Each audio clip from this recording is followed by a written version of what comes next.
Muy buenas a todos. Vamos a comenzar esta primera introducción al electromagnetismo de la asignatura. Espero que os pueda ayudar a fijar los conceptos esenciales que luego, bueno, pues vamos a tener que ir aplicando en los ejercicios. Vamos a empezar con los conceptos básicos de lo que serían las densidades o distribuciones de carga.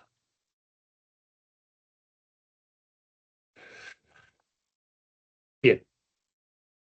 Esto son las fuentes, como veremos, del campo electrostático, y hay de varios tipos. Están, por un lado, lo que llamamos las fuentes o las distribuciones de carga volumétricas, y se corresponden a aquellos volúmenes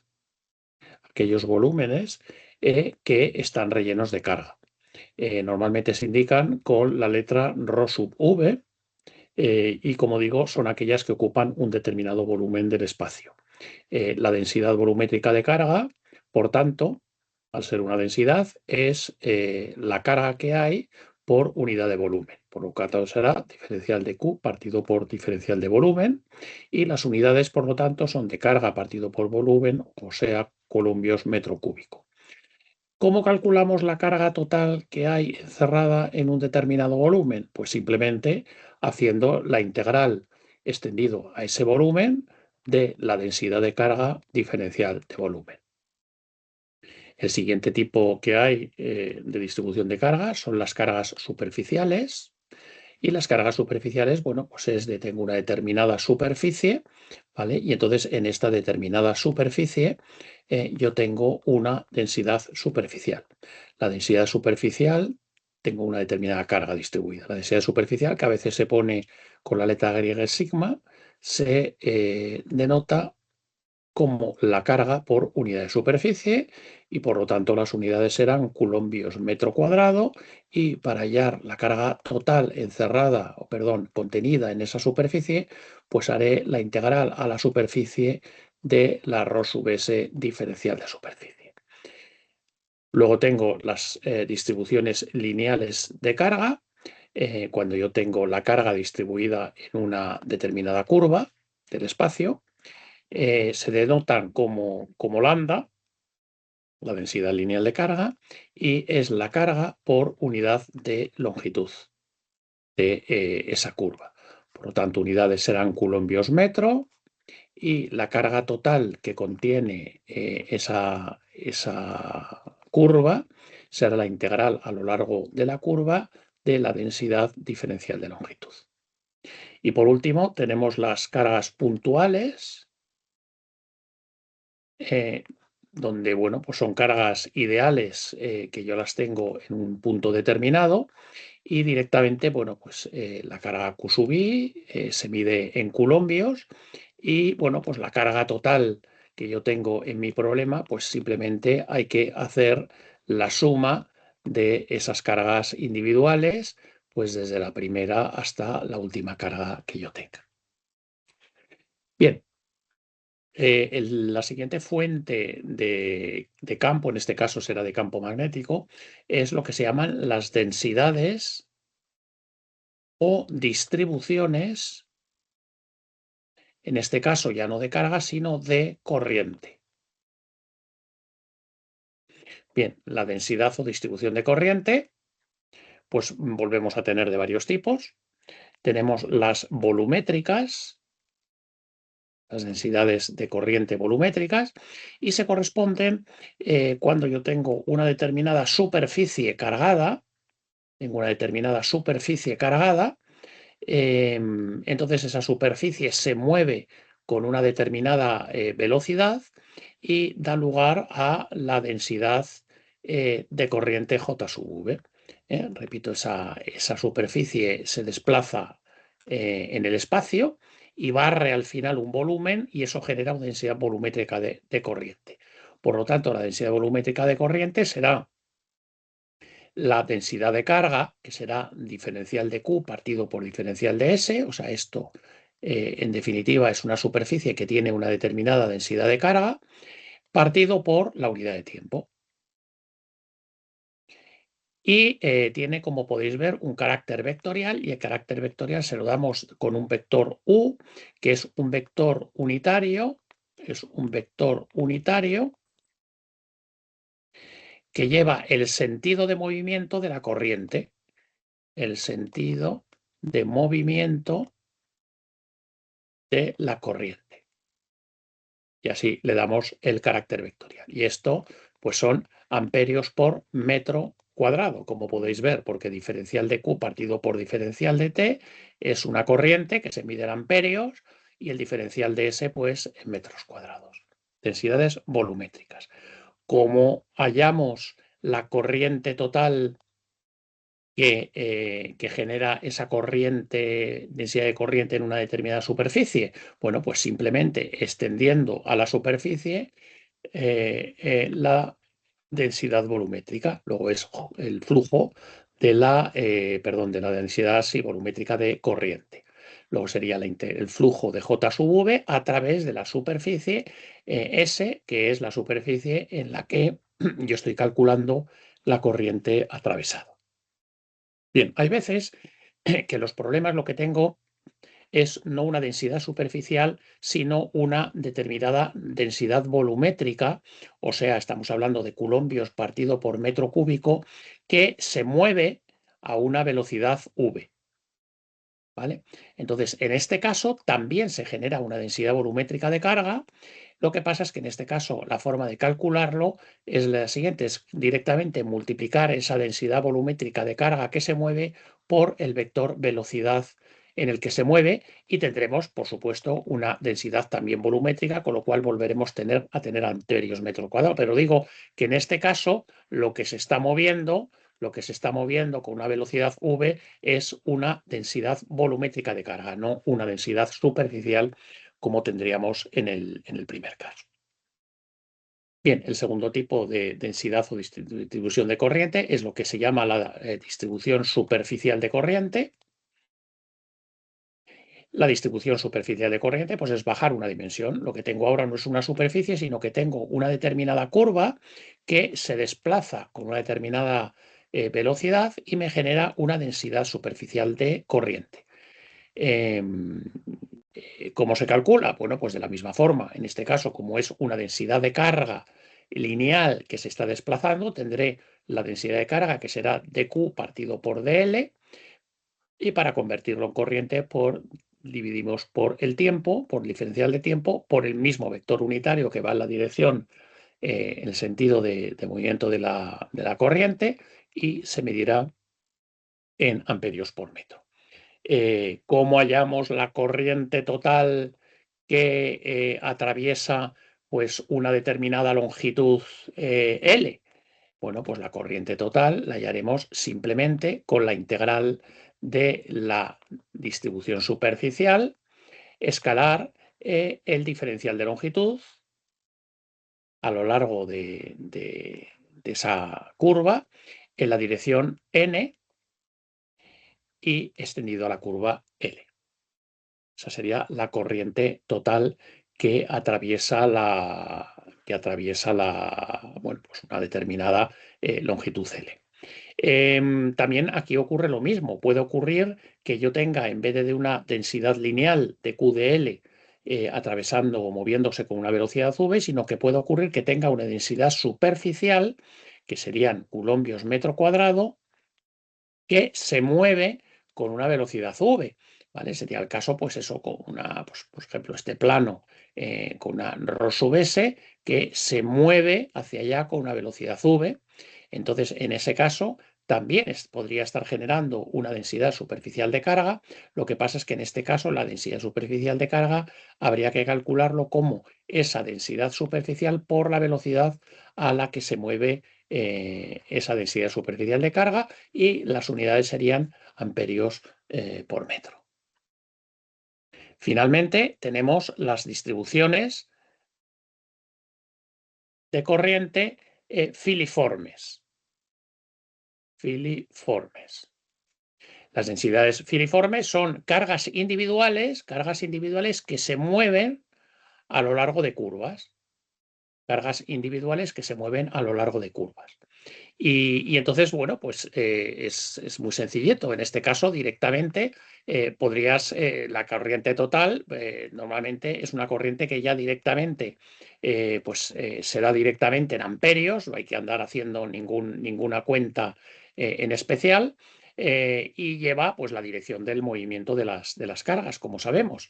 Y aquí también puede ocurrir que una determinada longitud de carga, una distribución lambda, una distribución lineal, perdón,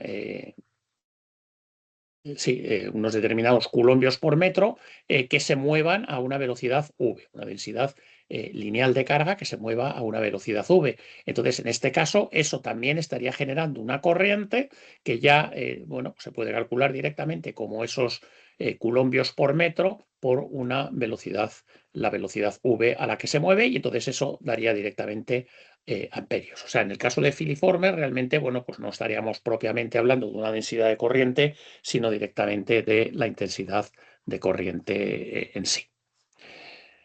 Bien, vamos a continuación a definir lo que serían el campo magnético, perdón, el campo electromagnético. El campo electromagnético, que vamos a definir en este apartado, se define definiendo pues una serie de vectores. Es un conjunto de 4 campos. El campo electromagnético, por tanto, tiene un primer campo que lo denotamos con el vector E, y el vector E es la llamada intensidad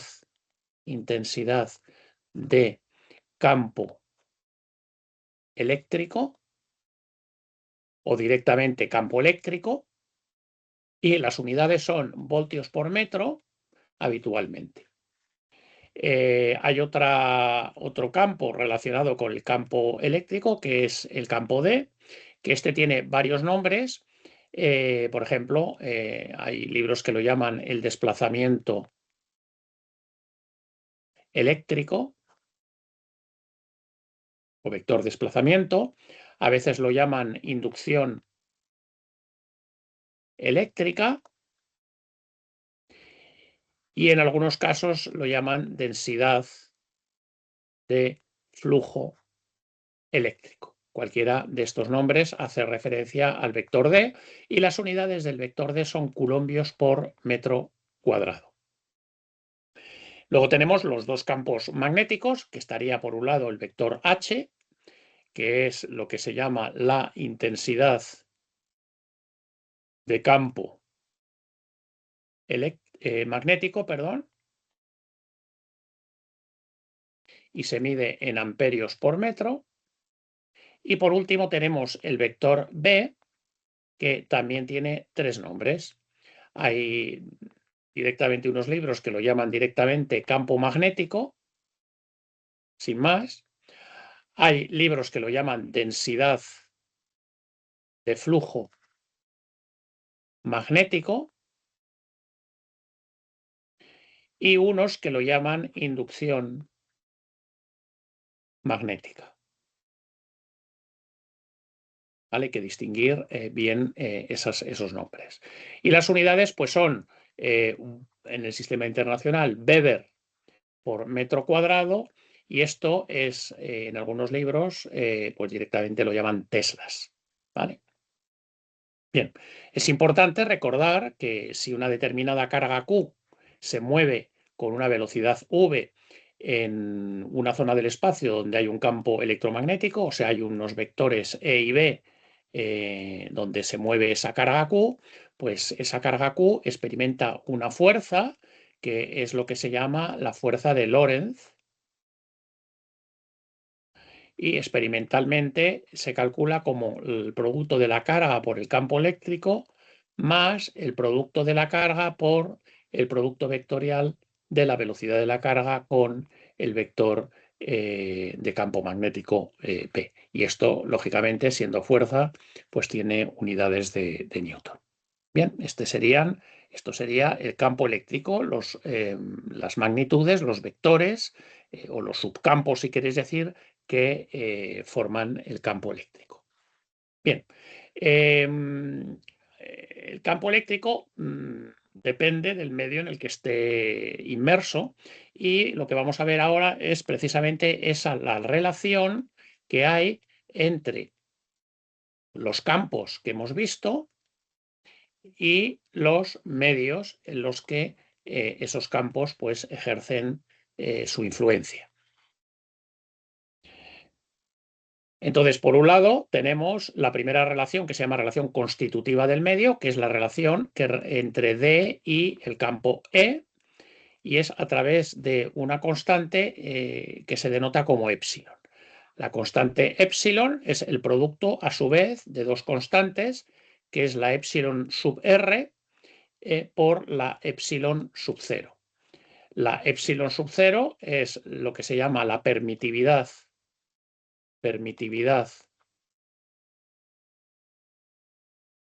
o constante dieléctrica del vacío, y tiene un valor que vale 10 elevado a la menos 9 partido por 36pi, y sus unidades son faradios por metro. La epsilon relativa es lo que se llama la permitividad o constante relativa del medio, y es un numerito que es siempre mayor o igual a 1. Lógicamente, si es igual a 1, significa que la epsilon valdrá epsilon sub 0 y estaremos en un medio que es el vacío o que tiene las mismas características eléctricas que el vacío. Y por último, pues la epsilon pues es la permitividad o constante dieléctrica del medio en el que estoy.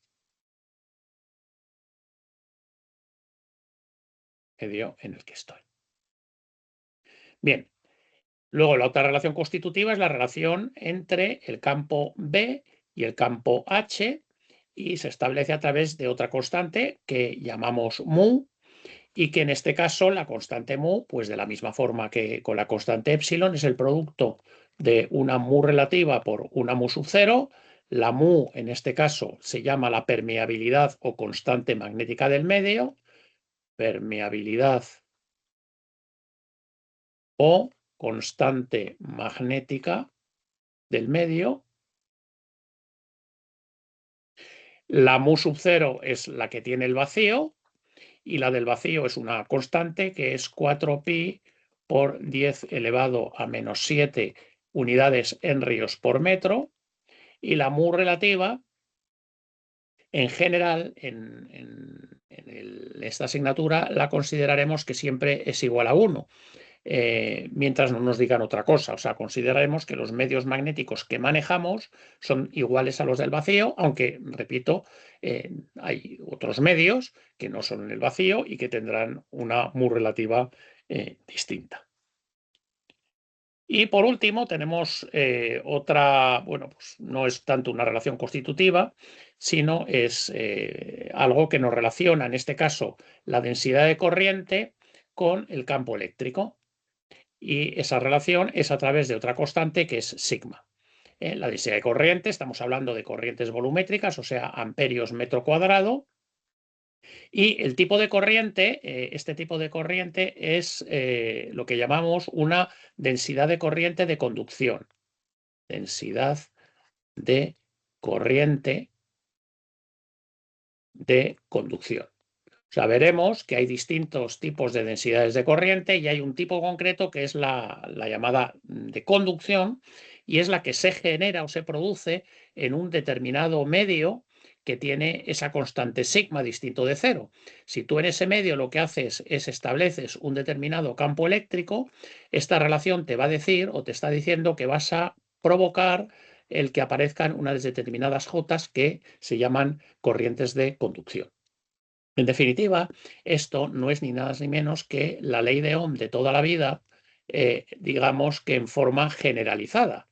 Es una forma de la ley de Ohm. Y sigma es la conductividad del medio,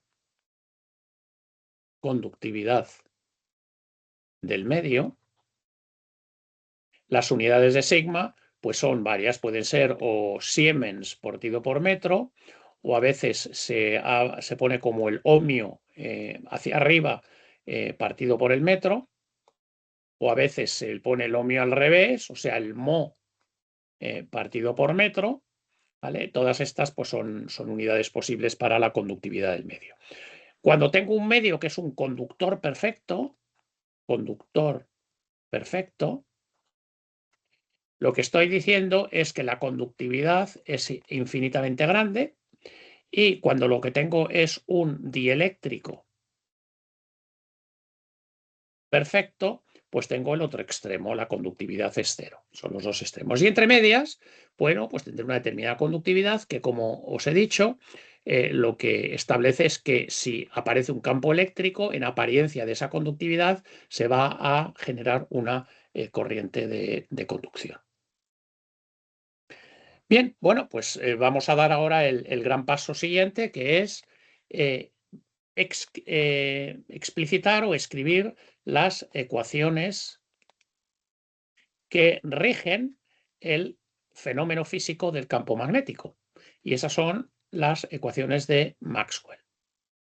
Bien, las ecuaciones de Maxwell conviene conocerlas, y conviene además conocerlas con el nombre, con su forma diferencial y con su forma integral. Bien, la primera ecuación es lo que se llama, lo que se conocía tradicionalmente como la ley de Faraday-Lenz.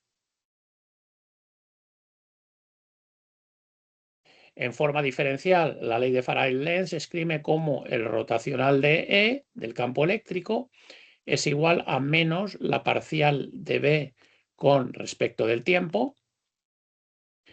Y en forma integral es la fuerza electromotriz que se genera en un circuito es igual a menos la parcial del flujo del campo magnético, que es así como se denota, con la letra phi, sería el flujo del campo magnético con respecto del tiempo. Esto, la fuerza electromotriz en voltios. Esa es la ley de Faraday-Lenz y es la primera ley de Maxwell. La segunda ley de Maxwell es la ley de Ampère, y se le pone Ampère-Maxwell porque Maxwell añadió un término fundamental a la ley de Ampère y por eso se le pone el apellido. Entonces, en este caso es el rotacional, pero el rotacional ahora del campo magnético H, pues es igual a J, corrientes de conducción, más la parcial de D con respecto del tiempo. Es la ley de Ampère-Maxwell. Y en forma integral sería la integral del campo H a lo largo de una curva C cerrada, por eso pongo ese círculo en la integral curvilínea, es la corriente que enlaza esa curva C, la corriente que enlaza, digamos, esa curva C, ¿no? Es la ley de Ampère. Y por vuestra curiosidad, el término que añadió Maxwell fue este, y este término es fundamental para modelizar o modelar el fenómeno de las ondas electromagnéticas, como veremos en el último tema. A continuación tenemos lo que sería la ley de Gauss.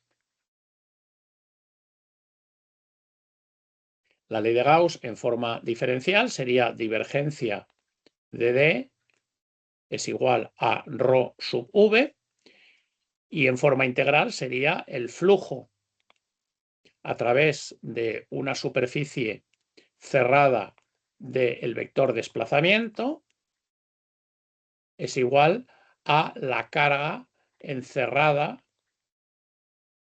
por esa superficie S. Esa es la ley de Gauss. Y por último tenemos la ley de Gauss del magnetismo. Esta sería la ley de Gauss en términos, digamos, eléctricos. Y luego tendríamos la ley de Gauss del magnetismo, que lo que dice es que la divergencia de B es igual a 0. Y esto, en forma diferencial, sería el flujo a través de cualquier superficie cerrada de la inducción magnética del campo B, eso es igual a 0. ¿Vale?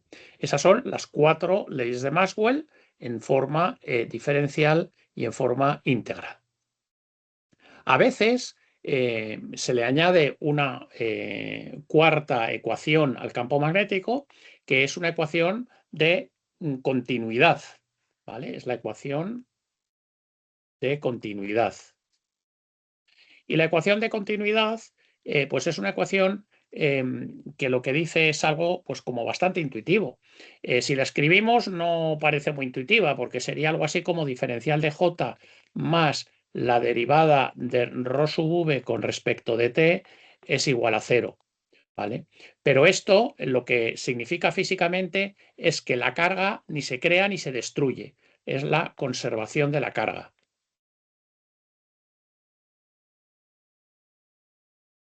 O sea, si yo en un determinado punto del espacio tengo pues unas cargas que se mueven con unas velocidades, ¿vale? Y por tanto esas cargas o unas densidades de volumen, unas densidades volumétricas que se mueven con unas determinadas velocidades, bien, bueno, sabemos que esto va a crear unas jotas, unas corrientes.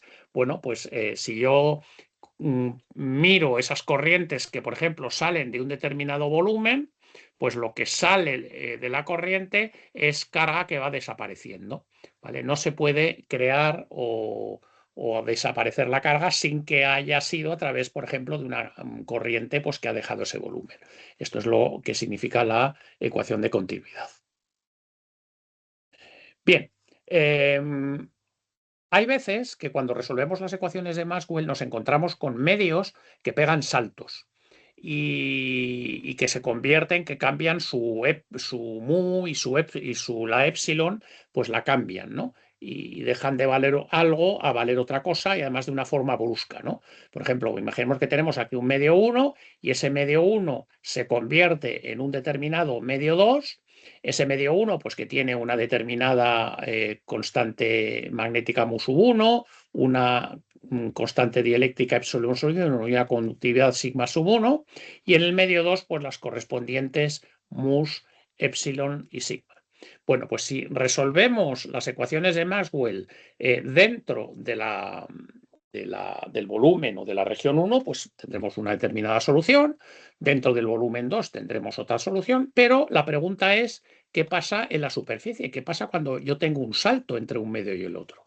Bien, pues eso son lo que vamos a ver, que son las condiciones de contorno o frontera del campo electromagnético, ¿vale? Que es, en definitiva, qué le ocurre al campo electromagnético cuando yo paso de un medio 1 a un medio 2. Bien, ¿cuáles son esas relaciones? Pues son las siguientes. Para ello vamos a definirnos primeramente un vector unitario que lo vamos a llamar n12, que es un vector que es perpendicular a la superficie de cambio de medio y que pasa del medio 1 al medio 2. Bien, pues denominando de esta forma al medio 1 y al medio 2, las condiciones son las siguientes.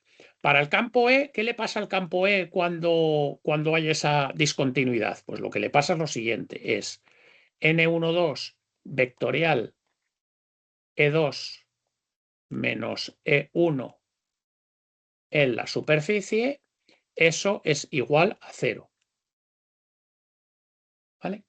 Entonces, ¿esto qué significa? Bueno, pues primeramente el cálculo es muy sencillo. Cojo E2, justamente el valor de E2 en la superficie, cojo E1 justo el valor en la superficie, lo resto y hago el producto vectorial en E1,2 con eso. Y eso me va a dar un determinado vector y ese vector ha de ser siempre 0.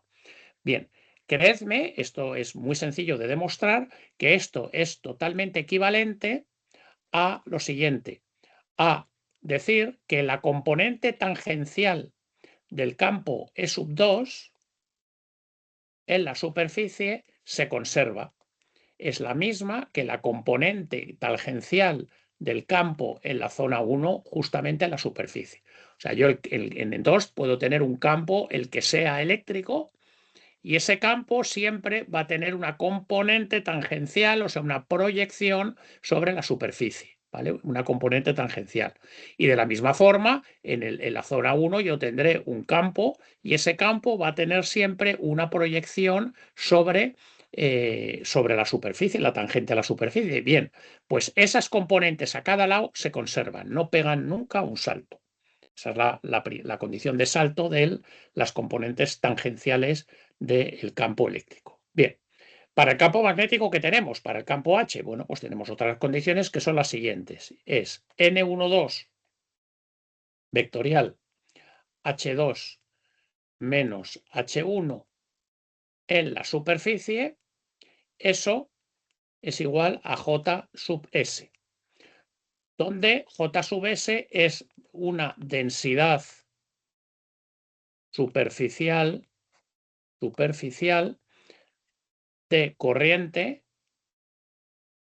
que aparece en la superficie S, por lo tanto, amperios por metro. O sea, lo que me dice esta condición es que tú puedes tener un salto, pero ese salto ha de estar relacionado necesariamente con una densidad superficial de corriente que aparece precisamente en esa superficie de separación. ¿De acuerdo?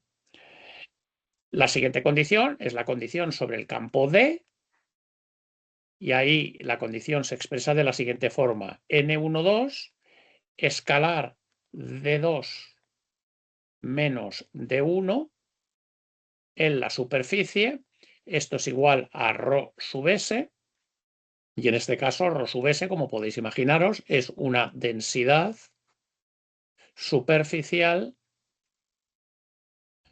de carga que aparece sobre la superficie S y por lo tanto son coulombios metro cuadrado. ¿De acuerdo? O sea, las componentes de 2 menos de 1 en la superficie multiplicándolo escalarmente con n, que serían las componentes normales, pueden ser discontinuas y el valor de la discontinuidad se corresponde con una densidad superficial de carga que aparecería directamente sobre esa superficie de separación. Y por último, la última condición es sobre el campo que nos queda, que es el campo B. Y la condición dice que N12 escalar B2 menos B1 sobre la superficie es igual a 0. Bien, esta condición a veces se expresa más sencillamente, bueno, pues sabiendo que al hacer el producto escalar de N12 con cada uno de los vectores, lo que obtengo son las componentes normales, pues lo que tendré es que la componente normal del campo 2 en la superficie es continua, o sea, se transforma en exactamente la misma componente U normal del campo 1 en la superficie. Y aquí volvemos a decir lo mismo. O sea, aquí tendré un determinado campo B en la zona 1. Ese campo B tendrá una componente normal y esa componente normal se conservará al otro lado. No sé cómo irá el campo B, pero seguro que ese campo B tiene que tener una componente normal que tenga igual magnitud a ambos lados del salto del medio. Bien, componentes o condiciones de contorno del salto del medio. Bueno, pues con esto damos por finalizado esta pequeña introducción al campo electromagnético. En el siguiente vídeo comenzaremos con la electrostática, que es bueno, pues lo que sería la particularización del campo electromagnético para el caso de que tengo cargas estáticas que no se mueven. Muchas gracias por vuestra atención y nos vemos en el siguiente vídeo.